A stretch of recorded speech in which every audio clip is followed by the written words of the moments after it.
Ian Shoales. My response to most cultural phenomena these days is initial excitement followed rapidly by boredom, annoyance, and hatred.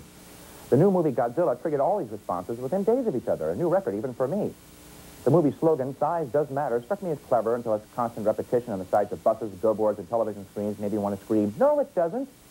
When the preview started showing the actual monster, I found myself thinking, that little bitty thing, the real Godzilla, would have him for breakfast.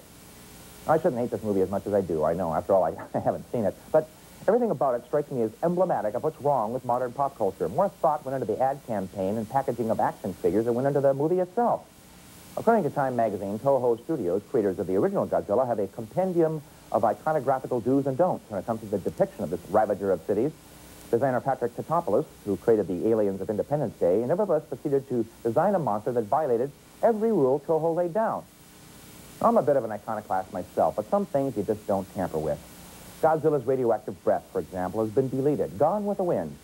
We were creating an animal, Tatopoulos explained. We weren't creating a monster.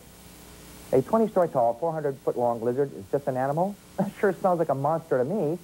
Or maybe he thought radioactive breath would be gilding the lily. And what's wrong with making a monster anyway? Okay, maybe the original Godzilla wasn't an anatomically correct radiation-mutated iguana. Is that such a bad thing? Filmmakers also arrogantly decided not to include the obligatory final real battle between Godzilla and, say, Rodan. If you're going to make a mega movie about the most mega monster of all time, you could at least take your own slogan seriously. If size does matter, wouldn't two monsters supersize the movie, so to speak? Despite Hollywood's tampering with the pseudo-myth, Godzilla remains a giant monster with radioactive breath. The fact is, the one true Godzilla is always played by a Japanese guy wearing a rubber suit. Moreover, an authentic Godzilla must always battle another guy in a Japanese rubber suit. These are more than mere conventions. They are formal necessities.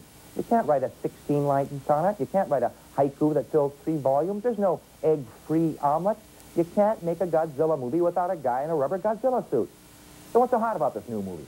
Manhattan's been destroyed before by comets, by aliens, by Godzilla himself.